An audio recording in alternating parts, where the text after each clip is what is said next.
Hello students, कैसे हैं आप लोग। उम्मीद है बहुत अच्छे होंगे आप लोग भी। मैं सेल्फ अजय आनंद और आपका प्यारा सा चैनल है विजन कोटा क्लासेस पटना। आप पढ़ रहे थे states of matter. States of matter का ये थर्ड लेक्चर है। आज के लेक्चर पढ़ेंगे Dalton's law of partial pressure. Dalton's law of partial pressure. Partial pressure क्या होते हैं समझना है। पहले सुन लीजिए आज के लेक्चर में क्या क्या पढ़ेंगे।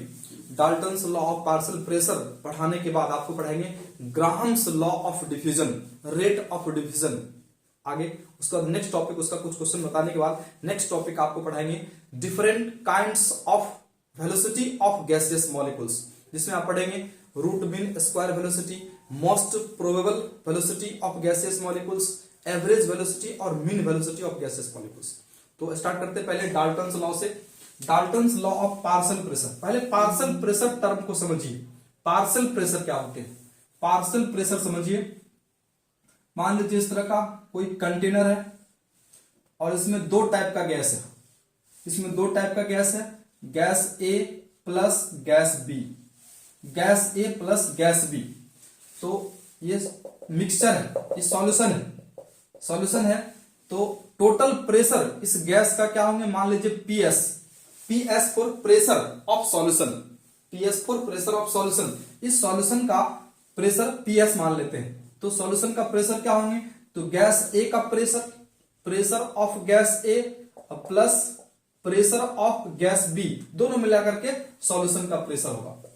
अगर आपसे पूछता है कि गैस ए का प्रेशर क्या होगा, तो इसी को बोलते हैं पार्शियल प्रेशर। किसी एक गैस के द्वारा pressure, partial pressure. Gas A के द्वारा pressure, partial pressure. Gas B के द्वारा प्रेशर, पार्शियल प्रेशर। किसी एक गैसियस मॉलिक्यूल्स का प्रेशर, पार्शियल प्रेशर। तो ये Dalton's law, according to Dalton's law देखिए। पहले लिख देते हैं, ये पीएस क्या है, pressure of solution. Pressure of solution है ये, प्रेशर ऑफ। साइड में लिख देते हैं क्या, उधर लिख देते हैं, रुक जाइए एक minute. PS equals to solution, pressure of solution. PS pressure of solution, pressure of solution. और पीए क्या है, pressure of molecule A, gases molecule A. Pressure partial pressure, PA को बोलेंगे partial pressure of A gas. Partial pressure, partial pressure of gas A. और PB क्या होगा, तो partial pressure of gas B. Partial pressure of gas B, gas B का partial pressure PB. तो according to Dalton's law, यहां से आप लिखिएगा according to Dalton's law, according to Dalton's law of partial pressure, partial pressure of A, partial pressure of A equals to solution का total pressure, total pressure of the solution multiplied by mole fraction of A component, gas A. ये mole fraction को हम represent करते हैं x से। ये PS total pressure of the solution, x A क्या है, तो x for mole fraction of A component. अगर हम पार्शियल प्रेशर बी गैस का निकालना चाहते हैं, पार्शियल प्रेशर इस बी गैस का निकालना चाहते हैं, तो टोटल प्रेशर सॉल्यूशन का multiplied by mole fraction of gas B, gas B. अगर आप टोटल प्रेशर फिर निकालना चाहते हैं तो P S equals to, P A equals to ये लिखे हैं तो ऐसा लिख सकते हैं, P S x A plus P S x B, ऐसा हो जाएगा। मेन डाल्टन्स लॉ यही दोनों है, इसको लिखने की जरूरत नहीं है। डाल्टन्स लॉ ये दोनों है, ये जानिए डाल्टन्स लॉ। ये Dalton's law, gas A molecule का, गैस बी मॉलिक्यूल का पार्शियल प्रेशर। थोड़ा मोल फ्रैक्शन को समझते हैं। एक्स क्या है, तो mole fraction, mole fraction X equals to X A equals to mole fraction of gas A molecule. Mole fraction X equals to mole fraction. Mole fraction आप पढ़े हुए थे मोल कंसेप्ट में, mole fraction of A component. तो mole fraction क्या होते हैं, मोल fraction आप जानते हैं सॉल्यूशन में किसी एक कंपोनेंट का मोल बाय टोटल मोल। जैसे mole fraction XA, A gaseous molecule, A gas का मोल फ्रैक्शन निकालना है तो ए गैस का mole by total mole, A gas का मोल बाय टोटल मोल, ऐसा रिप्रेजेंट कर सकते हैं। XA equals to mole of A component by total mole, mole of A component by total mole, mole of A plus mole of B, ऐसा आप लिख सकते हैं। और फॉर्मूला को चेंज कर सकते हैं, mole of A, mole equals to क्या होते हैं, given mass WA by molar mass MA by total mole, total mole तो A का मोल क्या, तो WA given mass of A molecule by molar mass MA plus given mass of B gas by molar mass of gas B। तो इस तरह से आप mole fraction को निकाल सकते हैं, इस तरह से आप निकाल सकते हैं। और XB लिखेंगे तो उसी टाइप से B की जगह, अब जैसे XB निकालना, mole fraction of B gas B, mole fraction of gas B, तो mole of gas B by total mole, mole of N number of moles है gas B by total mole, NA plus NB।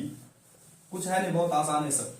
एक question आपको हम देते हैं, समझ में आ जाएगा, यहां तक उतारिए पहले आप, क्लियर है, कुछ नहीं है। मोल फ्रैक्शन आप पढ़े हुए हैं, जिस कंपोनेंट का मोल फ्रैक्शन निकालना हो उसका मोल बाय टोटल मोल। जैसे एक कंपोनेंट का मोल निकालना, N क्या है, नंबर ऑफ मोल्स, एक कंपोनेंट का mole by total mole Na plus NB, उस तरह से लिखा हुआ है। और mole equals to given mass by molar mass, given mass by molar mass, W given mass M molar mass, तो XB NB by Na plus NB। उतारिए यहां तक। नेक्स्ट आपको बताते हैं, एक क्वेश्चन लेते हैं आपको, इससे मिटा रहे हैं इसको। इसमें एक चीज और काफी वाइटल है, Dalton's law is only applicable for non reacting gaseous mixture. ये लाइन आप लिख लीजिए, काफी इंपॉर्टेंट है। Dalton's law is only applicable for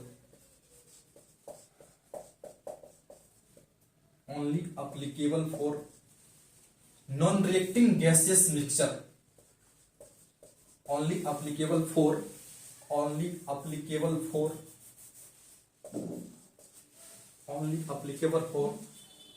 non-reacting gaseous mixture, Dalton's law is only applicable for non reacting gaseous mixture. एक question आपको हम देते हैं, काफी वाइटल क्वेश्चन है, ये मेडिकल का पूछा हुआ क्वेश्चन है, नीट का एक क्वेश्चन आपको हम दे रहे हैं, यहां तक उतारिए। एक क्वेश्चन हम लिख रहे हैं,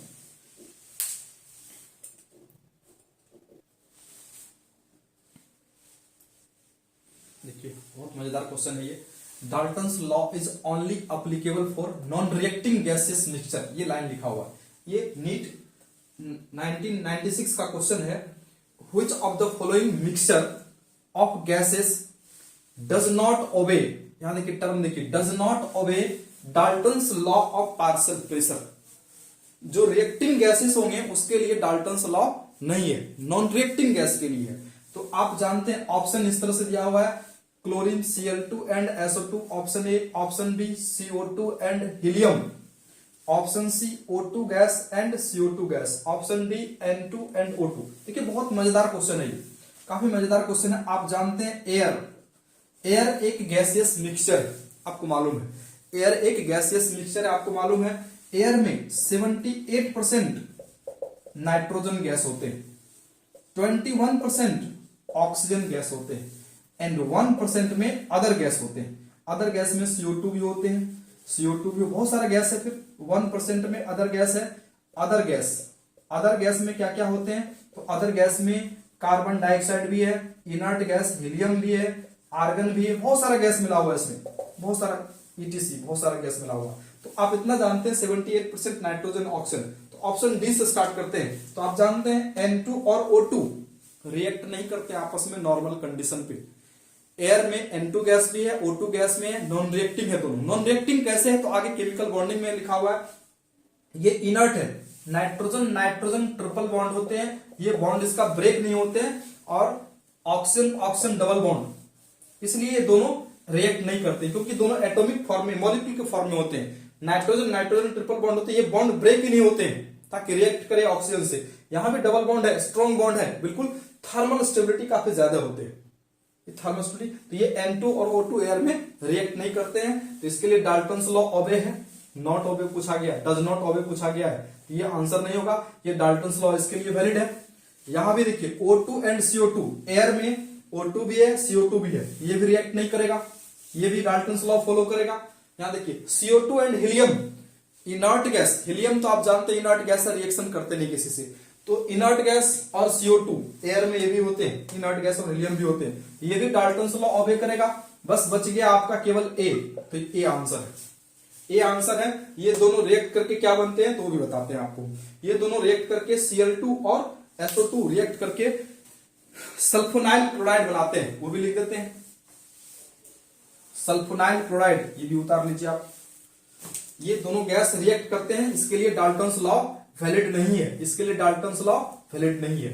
तो chlorine gas plus sulphur dioxide gas दोनों रिएक्ट होते हैं, तो सल्फोनाइल क्लोराइड इस तरह का कंपाउंड बनते हैं, SO2Cl2। इसका स्ट्रक्चर अगर आप स्टडी करेंगे तो इस तरह से होते हैं, COS डबल बॉन्ड O और क्लोरीन, नाम है सल्फोराइल क्लोराइड डाइक्लोराइड, सल्फोराइल डाइक्लोराइड, सल्फोराइल सल्फोराइल डाइक्लोराइड, उतारिए यहां तक। ये रिएक्टिंग गैस है, इसके लिए राउल्ट्स लॉ फॉलो नहीं होगा, does not obey Raoult's law, इसके लिए राउल्ट्स लॉ फॉलो नहीं होगा, आंसर ए होगा जाएगा। ये सब राउल्ट्स लॉ फॉलो करते हैं, Raoult's law non reacting gas है, नॉन रिएक्टिंग दोनों गैस है, नॉन रिएक्टिंग गैस है, नॉन रिएक्टिंग गैस है, ये दोनों रिएक्टिंग गैस है और रिएक्ट करके सल्फोनाइल क्लोराइड बनाएंगे, सल्फोराइल क्लोराइड बनाएंगे। उतारिए यहां तक,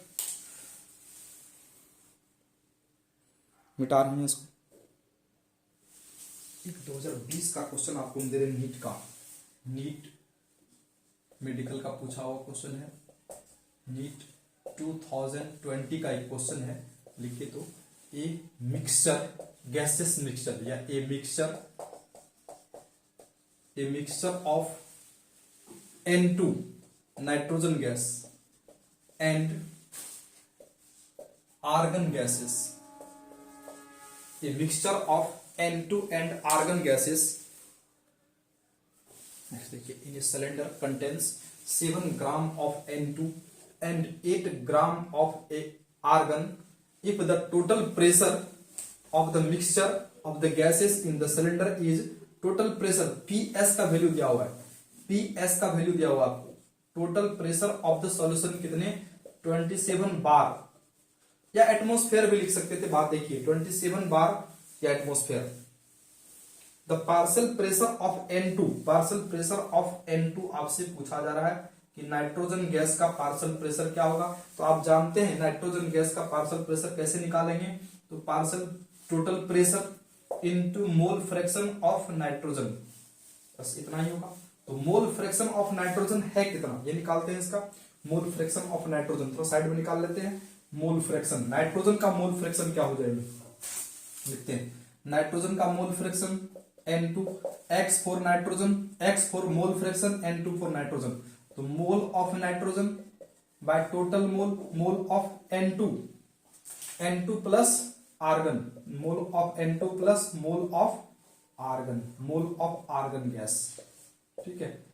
देखते हैं, तो गिवन मास आप जानते हैं, given mass of N2, given mass of N2 gas by molar mass of N2 gas, mole of N2 by total mole, तो mole of N2 total mole, तो given mass of N2 by molar mass of N2 plus given mass of argon, argon by molar mass of argon, जानते हैं। तो लिखते हैं इसको, given mass of N2, given mass कितना है, nitrogen का गिवन मास दिया हुआ है 7 ग्राम दिया हुआ है, यहां देखिए 7 ग्राम, 7 ग्राम N2 गैस, तो 7 ग्राम बाय मोलर मास नाइट्रोजन का, एक नाइट्रोजन का मास 14 होते हैं, यहां लिखा हुआ है, एक नाइट्रोजन का मास 14, एक आर्गन का मास 40, तो दो नाइट्रोजन N2 है, N2 दो का कितना 28 हो जाएंगे, bye given mass 7 molar mass nitrogen का 28 प्लस आर्गन का given mass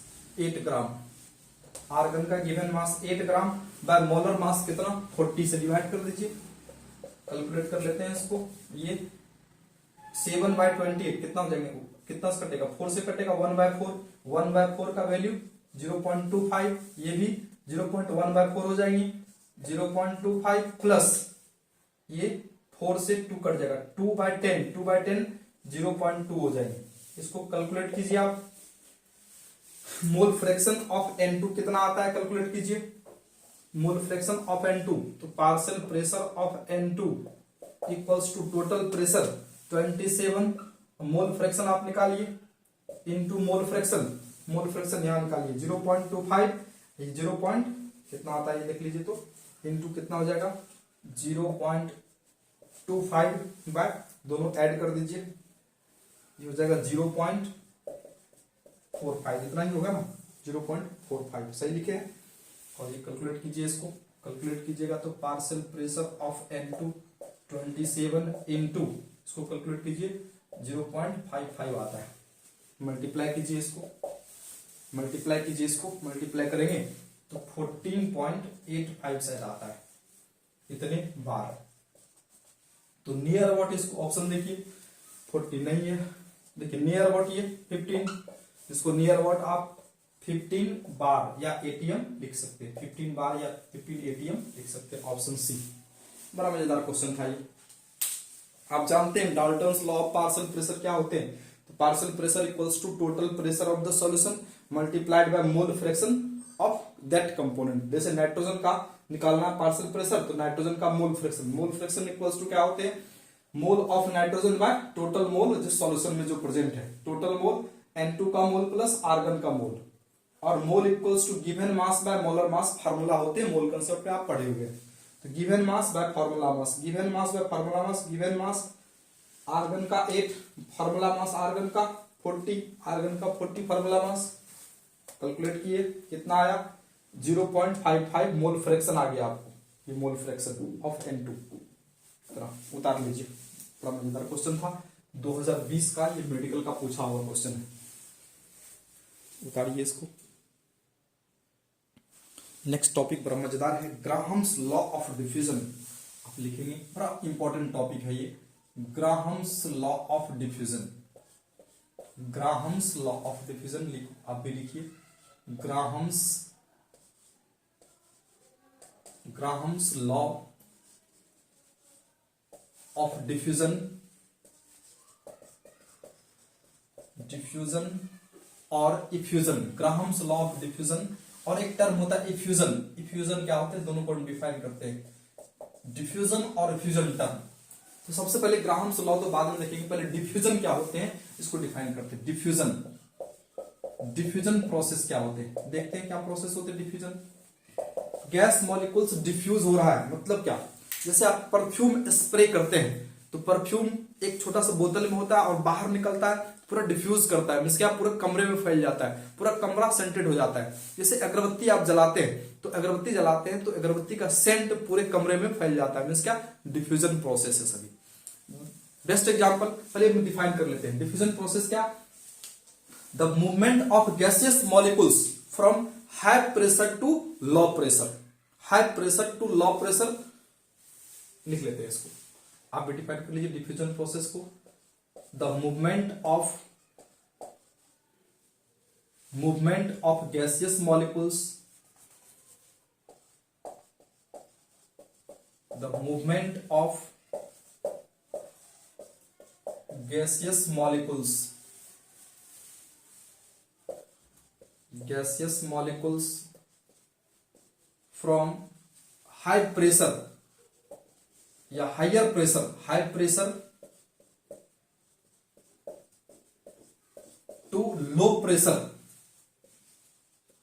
low pressure, high pressure to low pressure through a large hole, through a large hole, large hole, ये लार्ज हॉल क्या हम लिखते हैं, लार्ज हॉल, जैसे देखिए कोई गैस डिफ्यूज हो रहा है एक पिन होल से, उसी प्रोसेस को बोलते हैं इफ्यूजन। इफ्यूजन आगे हम बताने जा रहे हैं। इसका जस्ट लाइक हम एक बैलून में हवा भर करके हम बैलून को बांध देते हैं, बैलून बर्थडे मनाते हैं, बैलून अगर कोई बैलून ब्लास्ट हो गया तो प्रोसेस, अगर गैस बाहर आया high pressure to low pressure, diffusion. वही बैलून का गैस अगर धीरे धीरे निकलता है एक पिन होल से, उसी प्रोसेस को बोलते हैं इफ्यूजन। पहले जान लीजिए इसको, डिफ्यूजन। यहाँ लार्ज होल का मतलब यही है, अगर बैलून ब्लास्ट भी नहीं होता है, आप मुंह खुला छोड़ दीजिए, गैस निकल रहा है, फास्ट निकल रहा है, मींस क्या, लार्ज होल के थ्रू अगर गैस निकलता है तो डिफ्यूजन, और पिन होल के थ्रू अगर गैस बाहर आता है तो इफ्यूजन। Diffusion, effusion. इफ्यूजन को बताते हैं पहले। डिफ्यूजन क्या है? गैस का डिफ्यूज होना, मींस क्या, कमरे के एक कोने में आप स्प्रे करते हैं परफ्यूम और पूरे कमरे में फैल जाता है, डिफ्यूजन प्रोसेस। इफ्यूजन जान लीजिए, इफ्यूजन, इफ्यूजन, इफ्यूजन। इसका diffusion through a pin hole, diffusion through a pin whole is called effusion. या आप इसको ऐसा लिख सकते हैं, डिफाइन कर सकते हैं, the movement of gaseous molecules from high pressure to low pressure through a pin hole. यहां लार्ज होल लिखे हैं, इसमें लिखेंगे पिन होल, लिखते हैं द मूवमेंट, अब भी लिखते जाएंगे, मूवमेंट ऑफ गैस मॉलिक्यूल्स या गैसियस मॉलिक्यूल्स, जो लिखना है लिखिए, gas molecules from high pressure to low pressure through a pin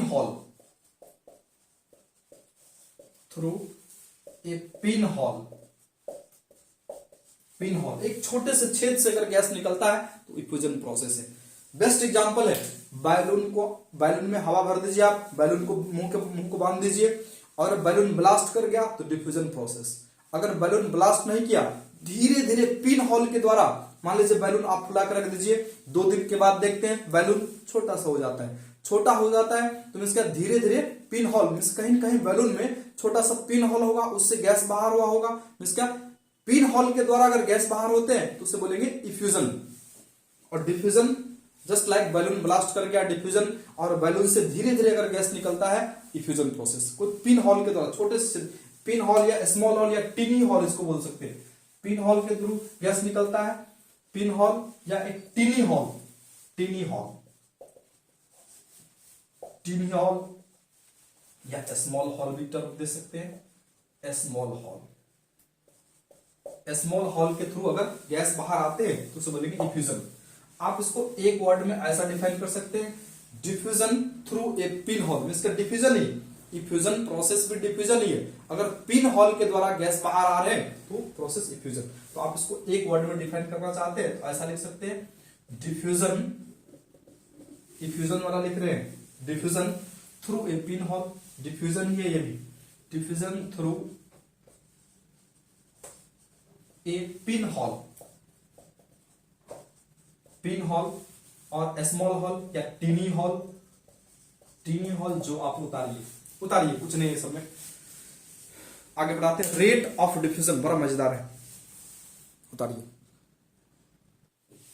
ये थर्ड टर्म है, फर्स्ट टर्म था डिफ्यूजन, सेकेंड टर्म था इफ्यूजन, ये थर्ड टर्म आपका है रेट ऑफ डिफ्यूजन और इफ्यूजन। आप भी लिखते जाएंगे, rate of diffusion, rate of diffusion को आर से रिप्रेजेंट करेंगे, स्मॉल आर से रिप्रेजेंट करेंगे, या इसी को रेट ऑफ इफ्यूजन भी बोल सकते हैं, कोई परेशानी नहीं है।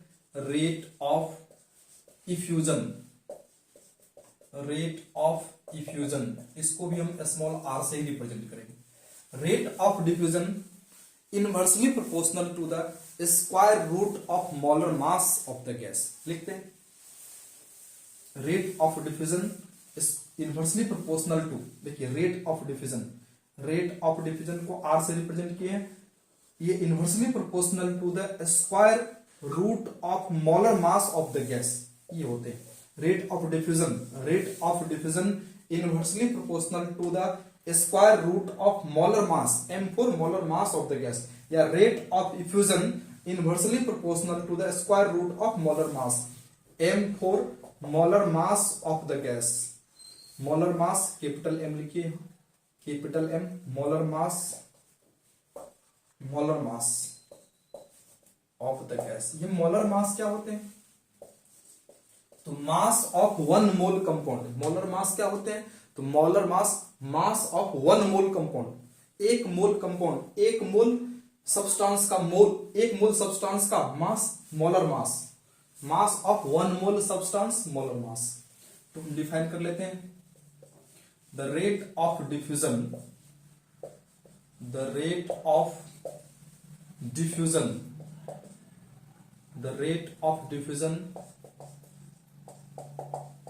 और effusion is inversely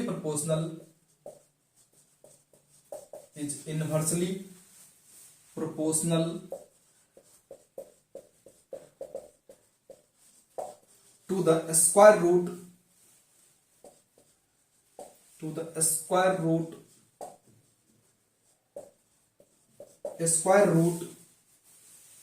of molar mass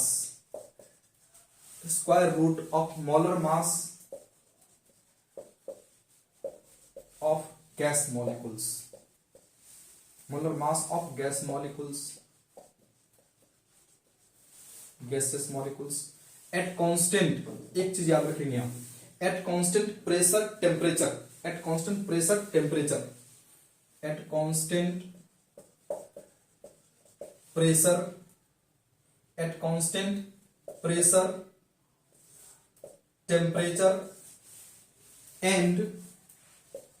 and area, A for area of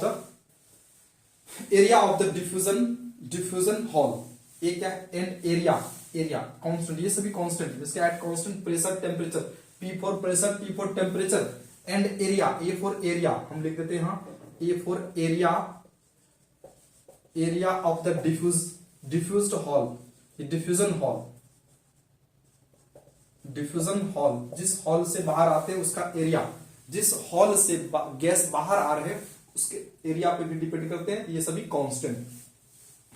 constant है, तभी ऐसा होते हैं। Rate of diffusion, R for rate of diffusion हम लिख देते हैं ये आर क्या है? ये आर है rate of diffusion. M molar mass था, R equals to rate of, ये तो लिखा हुआ है रेट ऑफ डिफ्यूजन और इफ्यूजन, रेट ऑफ डिफ्यूजन और इफ्यूजन। चलिए यहां तक उतारिए। मान लीजिए दो गैस है, दो गैस को कंपेयर करते हैं, गैसेस मिक्सचर लेते हैं, गैस 1 और गैस 2 लेंगे। तो मान लीजिए गैस 1 का rate of diffusion 1 by molar mass of gas 1, ratio निकालते हैं दोनों का। गैस 2 का molar mass direct inversely proportional to molar mass of gas 2। तो आप इस तरह से कैलकुलेट करेंगे तो जो कांस्टेंट आएगा, प्रोपोर्शनल कांस्टेंट आएगा, ये कट जाएंगे। तो R1 by R2 equals to लिखेंगे, ये ऊपर चला आएगा, ये ऊपर रूट M2 और ये नीचे ही रहेगा रूट M1। तो आप इसको लिख सकते हैं एक साथ M2 बाय M1, याद रखिएगा। ये किसके लिए है? तो दो गैसेस मिक्सचर, गैस 1 और गैस 2 के लिए।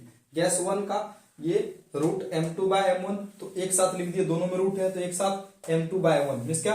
Rate of diffusion by ratio of rate of gas to diffusion M2 by M1, inverse relation. यहां तक उतारिए, एक क्वेश्चन आपको हम देते हैं, यहां तक पहले नोट कीजिए आप। ये गैसेस मिक्सचर के लिए, गैस 1 गैस 2 दोनों मिक्सचर हम समझाते हैं और आपको यहां तक उतारिए, पहले देख लेते हैं। मान लीजिए जस्ट अभी आप पढ़े हैं रेशियो, दो गैसेस मिक्सचर का, दो गैस का रेट ऑफ डिफ्यूजन का रेशियो। जस्ट अभी आप देखे थे रेशियो, रेट ऑफ डिफ्यूजन का रेशियो, रेट ऑफ डिफ्यूजन का रेशियो। आर क्या है? Rate of diffusion ratio. तो जस्ट जब मान लीजिए दो गैस है, दोनों का rate of diffusion of first gas by rate of diffusion of second gas, just अभी पढ़े थे। कैसा फार्मूला मिला था? तो molar mass of M2 R2 मतलब सेकेंड गैस का बाय m1 जस्ट अभी देखे थे। अगर डेंसिटी से इसको कोरिलेट करें तब क्या होगा, तो डेंसिटी से कोरिलेट करेंगे तो R1 rate of diffusion of gas 1 rate of diffusion of gas 2 equals to root d2 by d1, ये भी ऐसा ही होगा। चलिए इसको प्रूफ कर लेते हैं। ये समझ में नहीं आया आपको, ये समझ में नहीं आया आपको, चलिए समझाते हैं इसको हम। क्या ये कहां से फार्मूला आया, तो पहले एक स्टेप हम ज्यादा लिख दिए, रुकिए।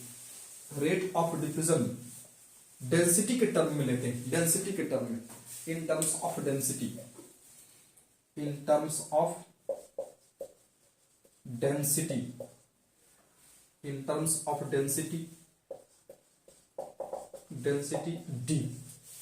तो डेंसिटी इक्वल्स टू आप जानते हैं, density equals to PM by R T. नहीं समझ में आया, कहां से आ गया ये समझ में नहीं आया।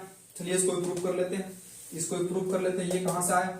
तो देखिए डेंसिटी, अगर प्रेशर कांस्टेंट है, टेम्परेचर कांस्टेंट है, तो D directly proportional to molar mass, density directly proportional to molar mass, तो यहां molar mass d2 by d1 भी लिख सकते हैं इसको। चलिए हम प्रूफ कर लेते हैं, ये कहां से आया पहले देख लेते हैं, इसको प्रूफ कर लेते हैं। Pv इक्वल्स टू nRT, आप पढ़े हुए, Pv equals to nRT, P pressure, V volume, N number of mole, R gas constant, T temperature. चलिए एक चेंज कर लेते हैं, ये N क्या है, नंबर ऑफ मोल, तो given mass by molar mass, mole को हम चेंज कर लिए, given mass by molar mass. W की जगह स्मॉल m भी मान सकते हैं, कोई परेशानी नहीं है। Given mass small m, mole equals to होता है given mass by molar mass, पढ़े हुए हैं आप mole, given mass by molar mass, और RT रहने देते हैं। मोल इक्वल्स टू आप पढ़े हुए हैं, mole equals to n number of moles, given mass small m, molar mass capital M होते हैं, याद किए हुए। n क्या है, तो number of moles, n number of moles आपको मालूम है, तो गिवन मास बाय मोलर मास। चलिए एक स्टेप हम बढ़ाते हैं, आपको एक स्टेप बढ़ाते हैं, इस m को इधर ले आते हैं, तो प्रेशर इनटू मोलर मास इधर गैस का, और equals to given mass of gas by volume into RT। आप एक चीज जानते हैं, density equals to mass by volume होता है, ये टर्म जानते हैं आप, density equals to mass by volume, density equals to mass by volume आप जानते हैं। चलिए यहां मास बाय वॉल्यूम को डेंसिटी मान लेते हैं, तो Pm equals to density into RT, तो D equals to pressure into molar mass bye RT। चलिए इसको प्रूफ कर लिए, इसको प्रूफ कर लिए, ये आप पहले से भी पढ़े हुए थे, density equals to molar mass. At constant हम लिखते हैं, at constant pressure and temperature, and R तो गैस कांस्टेंट है, at constant pressure and temperature, pressure और टेम्परेचर कांस्टेंट है, तो पहले ही पढ़ चुके थे मोलर मास के लिए, प्रेशर टेम्परेचर कांस्टेंट था, एरिया ऑफ डिफ्यूजन वो भी कांस्टेंट था, प्रेशर टेम्परेचर कांस्टेंट, तो density directly proportional to molar mass. अगर ये d1 तो ये m1, तो उस तरह से rate of diffusion inversely proportional to d1। अगर सेकेंड गैस होगा R2 होंगी, R2 directly proportional to rate of diffusion of D2, ऐसा लिखेंगे। दोनों का रेशियो निकालेंगे, दो गैस है, दोनों का रेशियो निकालना है, तो फिर ऐसा लिखेंगे R1 बाय R2, याद रखिएगा इसको, रूट ये ऊपर चला जाएगा, रूट D2 बाय D1, याद रखिएगा। जिस तरह से मोलर मास होते हैं, मोलर मास तो आप यहां लिख सकते हैं, यहां लिख सकते हैं, ये D2 बाय D1, याद रखिएगा। यहां तक उतारिए, पहले आप यहां तक उतारिए, फिर अगर ये दोनों फार्मूला याद रखिएगा, ये भी और ये। D फॉर डेंसिटी 1 और 2 क्या, गैस 1 और गैस 2, उतारिए यहां तक। आगे एक आपको क्वेश्चन देते हैं, मजेदार क्वेश्चन देते हैं। एक क्वेश्चन देखिए, तो मजेदार क्वेश्चन है, काफी मजेदार थ्योरी बेस्ड क्वेश्चन है। राइट द, आप भी लिखते जाएंगे, right the ratio of rate of diffusion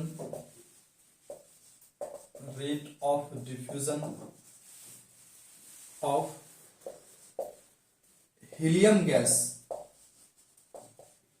and methane gas, CH4 methane gas at constant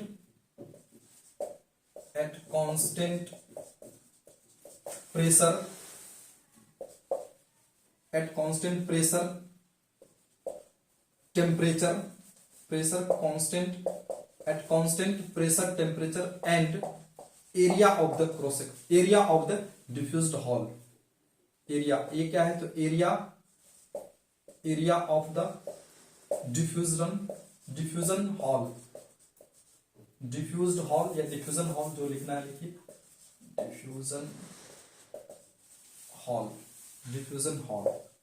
काफी छोटा क्वेश्चन है, सॉल्व कीजिए इसको, काफी छोटा क्वेश्चन है। मींस क्या आप जानते हैं रेट ऑफ डिफ्यूजन, रेशियो निकालना, rate of diffusion of helium by rate of diffusion of methane CH4। तो आप जानते हैं molar mass of methane M2, आप ऐसा मान लीजिए M2 या मीथेन लिख दीजिए हम, molar mass of methane bye molar mass of helium, उल्टा होता है, ये ऊपर है तो ये नीचे, ये नीचे है तो ऊपर है। तो मोलर मास ऑफ मीथेन आप जानते हैं, मोलर मास ऑफ मीथेन, एक कार्बन का मास 12 प्लस 4, एक hydrogen 1, 4 hydrogen 4, 16, molar mass 16 methane का, और हीलियम का मोलर मास 4 होते हैं, हीलियम का मोलर मास 4, कितने हो जाएंगे ये 4 से कैंसल, जो हो जाएंगे 4/1, 2:1, 2:1। इसका आंसर क्या हो जाएंगे, rate of diffusion of helium, rate of diffusion of methane, ratio क्या हो जाएंगे 2:1, या इसको 2:1 इसका आंसर हो जाएंगे। काफी छोटा क्वेश्चन था ये तो, 2:1। चलिए 3 गैस आपको देते हैं, कंपेयर करते हैं, यहां तो उतारिए। एक और क्वेश्चन आपको हम देते हैं, मजेदार क्वेश्चन है, ये थ्योरी बेस्ड क्वेश्चन था ये तो, उतारिए। चलिए इसका आंसर बताइए, तो लिखे write the ratio of rate of diffusion of SO2 methane CH4 and helium at constant pressure, temperature and area of the diffusion hole will be. Ratio आपसे पूछा जा रहा है, तो आप जानते हैं rate of diffusion inversely proportional to the square root of molar mass of the gas, ये टर्म आप जानते हैं। तो कौन कौन सा गैस है देख लीजिए, पहला गैस है सल्फर डाइऑक्साइड गैस, दूसरा गैस मीथेन गैस है, तीसरा हीलियम गैस है। मोलर मास इसका आप जानते हैं, इसका मोलर मास आप निकालना जानते हैं, पहले मोलर मास निकाल लेते हैं इसका। तो इसका मोलर मास कितना, सल्फर का मास 32 होता है, एक सल्फर का मास हम साइड में लिख देते हैं, सल्फर का 16 एटॉमिक नंबर, मास नंबर 32 होते हैं। ऑक्सीजन का atomic number 8, mass number 16, helium का atomic number 2, mass number 4, carbon का एटॉमिक नंबर 6, मास नंबर 12 हम लिख दिए साइड में। तो 32 और एक ऑक्सीजन 16 इंटू 2 32 प्लस कितना हो जाएंगे 32 प्लस 32 64 इसका मोलर मास। इसका मोलर मास इसको मान लीजिए M1 M2 M3 रहने दीजिए, कोई दिक्कत नहीं है, या तो डायरेक्ट निकालेंगे। इसका 12 प्लस 4 16, इसका मोलर मास तो ये 2 और ये 4 डायरेक्ट लिखा है 4। चलिए निकालते हैं ratio, rate of diffusion equals to, proportional के बदले एक कांस्टेंट हम ले लेते हैं, प्रोपोर्शनल के बदले एक कांस्टेंट ले लेते हैं, के कुछ भी ले लेते हैं, कुछ भी मान लीजिए के, और रूट कितना हो जाएंगे 64, और ये कितना हो जाएंगे रेट, तो कांस्टेंट के रूट मोलर मास 16, यही होगा ना, मोलर मास यहां मोलर मास की जगह ये लिखते हैं, और ये 1/रूट मोलर मास 4 दिया हुआ इसका। चलिए के हटा देते हैं, ये के सभी जगह कांस्टेंट हटा देते हैं, कॉमन ले लेते हैं, ये बचेगा रूट 1/64, और रूट 64 का वैल्यू तो कितना हो जाएगी 64, तो 8 हो जाएंगे, 1/8, 8 इंटू 8 64 इज टू, ये कितना हो जाएंगे के कैंसिल हो गया, 1/4 इज टू 1/2 हो जाएंगे। चलिए जो सबसे बड़ा टर्म है नीचे, सबको मल्टीप्लाई कर देते हैं उससे, सबको उससे मल्टीप्लाई कर देते हैं, तो कैसा मिलेगा रेशियो, इसको 8 से मल्टीप्लाई करेंगे तो 8/8 कितना हो जाएंगे 1, ये 8/4, 8/4 यहाँ 8 है, 8/4 2 हो जाएंगे, यहाँ 8/2 4 हो जाएंगे। तो ऐसा रेशियो आएगा, ऐसा रेशियो आएगा आंसर। मीन्स क्या 1:2:4, 1:2:4 ऑप्शन बी। ये नहीं समझ में आया फिर देखिए, के कॉमन ले लिए, सब में कॉमन ले लिए, खत्म हो गया के रेट। तो 1/√64, 1/√64 का वैल्यू 1/8, 8 इंटू 8 64 होता है, 88 64 64। ओके, ये 4 इंटू 4 16, 1/4, ये 1/2, 4 का रूट 2 हो गया। अब देखिए सबसे जो बड़ा रेशियो निकालते हैं, तो सबसे जो बड़ा है यहाँ, जो सबसे नीचे बड़ा है 8 है, तो 8 से मल्टीप्लाई कर दीजिए, 8/8 1, 8/4 2, 8/2 4, 1:2:4 ऑप्शन बी। उतारिए, एक और क्वेश्चन आपको देते हैं, मजेदार क्वेश्चन है आगे, उतारिए यहां तक। पहले एक बड़ा मजेदार क्वेश्चन है, देखिए the rate of diffusion of unknown gas, unknown gas कोई गैस है जिसका मोलर मास कुछ मालूम नहीं, अननोन गैस 1.732, ये √3 का वैल्यू होता है, इतना times smaller than the rate of diffusion of O2, find out the molar mass of unknown gas. Means क्या, अननोन गैस का मोलर मास आपको निकालना है। अननोन गैस नहीं जानते हैं, एक्स मान लीजिए, एक्स मान लीजिए, ये निकालना है आपको। तो रेट ऑफ डिफ्यूजन आप जानते हैं फार्मूला R1/R2 इक्वल्स टू क्या होते हैं, M2/M1, फार्मूला जानते हैं इस तरह से आप, ठीक है। इसी को कोरिलेट कर लेते हैं, तो अननोन गैस को x मान लेते हैं। ये कुछ और लॉजिक दिया हुआ है, इतने टाइम्स स्मॉलर, ये अननोन गैस का इतने टाइम्स स्मॉलर, मीन्स क्या, ऐसा कीजिए, मीन्स क्या O2 नीचे लेते हैं O2 का, ये R2 को O2 मान लेते हैं, ऐसा कीजिए, अननोन गैस को RX मान लीजिए और rate of diffusion of O2 को RO2 मान लीजिए, rate of diffusion of O2 gas ये x मान लीजिए, ठीक है। तो मोलर मास ऊपर होगा O2 का मोलर मास, और ये अननोन गैस x मान लीजिए, इसका मोलर मास, ये x molar mass of x निकालना है, ये आपसे पूछा जा रहा है। चलिए देखते हैं, तो ऐसा करते हैं, अननोन गैस का रेट हमको मालूम नहीं है, लेकिन जो नॉन गैस है O2 है, उसका रेट इतने टाइम्स इसके रेट से, O2 के रेट से इतने टाइम्स स्मॉलर है। मतलब अगर ये हम अननोन गैस का 1 मानेंगे तो ये 1.732 टाइम्स ग्रेटर होंगे।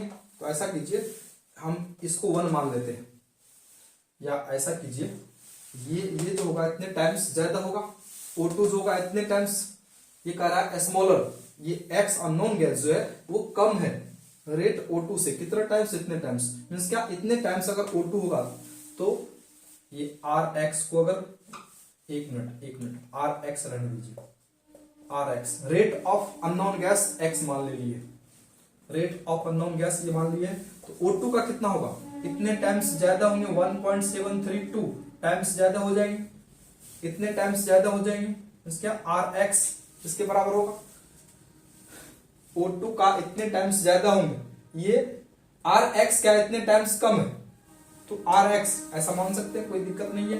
इधर मोलर मास ऑफ O2 32 हो जाएगा, molar mass of x unknown gas का नहीं मालूम, ये कैंसिल हो जाएगा, और 1/1.732 1/1.732 ये equals to 32 by molar mass of x। ऐसा करते हैं, स्क्वायरिंग बोथ साइड कर देते हैं, स्क्वायरिंग बोथ साइड, इस रूट को हटाना है, ये √3 का वैल्यू है, तो आप इसको ऐसा, ये वैल्यू √3 का है, तो 1/√3 इसको लिख सकते हैं, 1/√3। स्क्वायरिंग बोथ साइड 1.732 √3 का वैल्यू होता है, तो 1/√3 इसको लिख दिए, 1/√3 इसको लिख दिए हैं, और इस रूट को हटाने के लिए squaring both side, squaring both side, तो ये इसका स्क्वायर करेंगे 32 मोलर मास ऑफ x, इसका फिर स्क्वायर कर दीजिए, तो ये रूट से बाहर आ जाएगा, मीन्स क्या, इस तरह से हो जाएगा 1/√3 का स्क्वायर, तो 1/3 इक्वल्स टू एक स्टेप पीछे और आ जाइए, स्पेस 1/3, 1/√3 का स्क्वायर, √3 का स्क्वायर 3 हो जाएंगे, इक्वल्स टू, ये रूट खत्म हो जाएगा, 32 molar mass of X, molar mass of X, तो ये molar mass of X equals to 3 से मल्टीप्लाई कर दो, तो 3 इंटू 3 99, और ये 96 ग्राम इतने हो जाएंगे, 96 ग्राम, ऑप्शन सी। उतारिए, मजेदार क्वेश्चन था ये, मिटा रहे हैं इसको। एक टेम्परेचर से रिलेटेड क्वेश्चन आता है, ये थोड़ा देखिए, तो टेम्परेचर से रिलेट करते हैं इसको थोड़ा सा। Rate of diffusion, rate of diffusion आप पढ़े हुए हैं, inversely proportional to molar mass of the gas. थोड़ा सा टेम्परेचर से रिलेट करते हैं, या डेंसिटी, डेंसिटी भी पढ़े हुए, rate of diffusion inversely proportional to the square root of density. थोड़ा टेम्परेचर से रिलेट करते हैं इसको। टेम्परेचर कांस्टेंट नहीं होगा तब क्या होंगे, टेम्परेचर कांस्टेंट नहीं होंगे तब क्या होंगे, तो आप जानते हैं density equals to pressure into molar mass by R T. अगर गैस मॉलिक्यूल का केवल प्रेशर कांस्टेंट है, एट टेम्परेचर कांस्टेंट नहीं है, at constant only pressure, at constant only pressure, केवल प्रेशर कांस्टेंट है, टेम्परेचर कांस्टेंट नहीं है, तो रिलेशन कैसा हो जाएगा, ये m1 by D, m1 directly proportional to ये density, density directly proportional to molar mass by inversely proportional to temperature. ऐसा रिलेशन हो जाएगा, ऐसा रिलेशन हो जाएगा।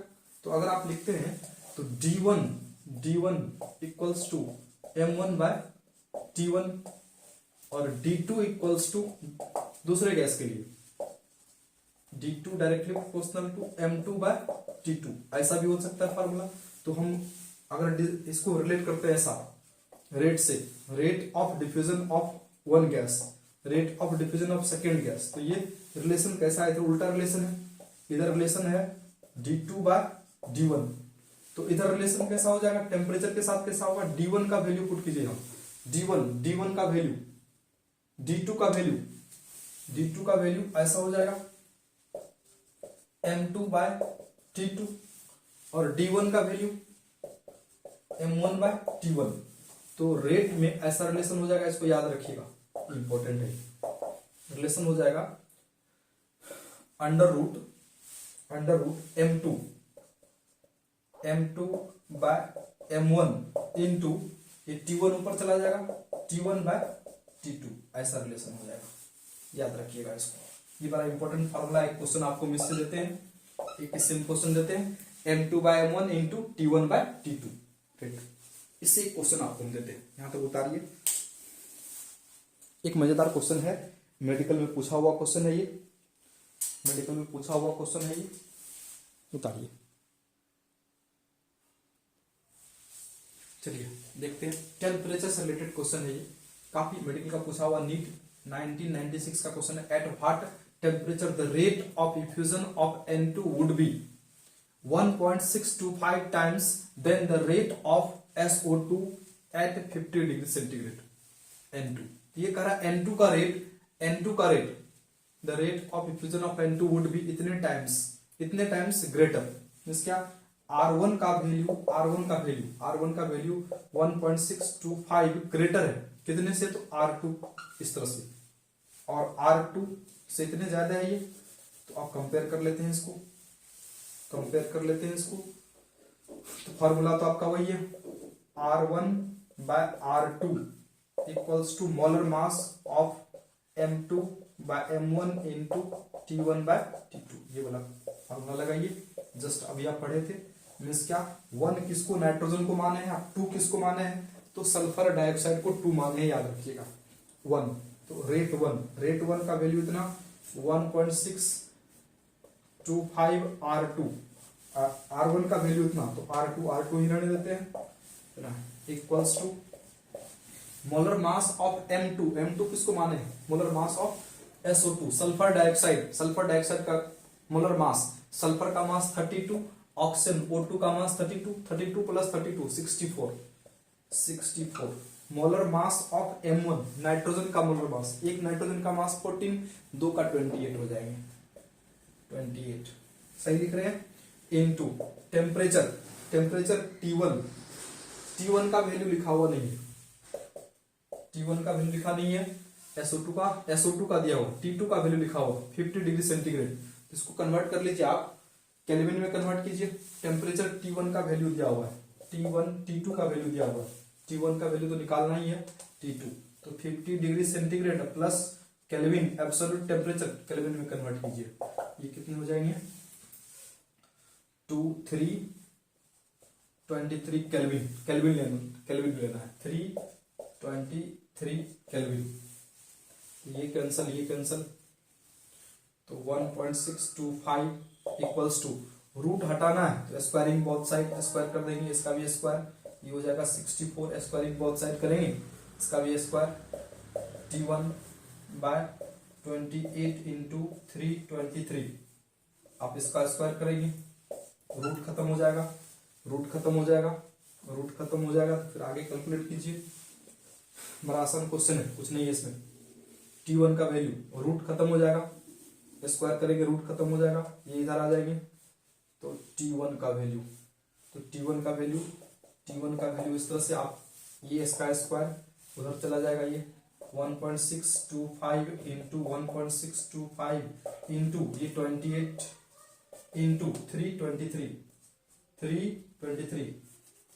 इंटू 323 बाय कितना, ये 64 यहाँ आ जाएगा।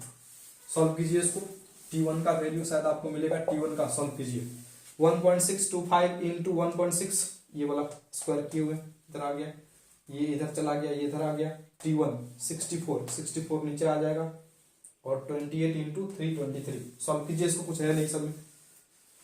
तो T1 का वैल्यू आपको मिलेगा, सॉल्व कीजिएगा तो ये मिलते हैं आपको 373 डिग्री सेंटीग्रेड, इतने मिलते हैं, इतने केल्विन मिलते हैं आपको, इतने केल्विन मिलते हैं। तो डिग्री सेंटीग्रेड में कितना आएगा ये, तो 273 माइनस कर लीजिए तो 100 डिग्री सेंटीग्रेड। ऑप्शन हो जाएंगे ऑप्शन सी। देखिए 373 केल्विन है, इसको 273 केल्विन से ये सब्सट्रैक्ट कर दीजिए, 273 0 डिग्री इतने 100 डिग्री सेंटीग्रेड, ऑप्शन सी उतारिए इसको।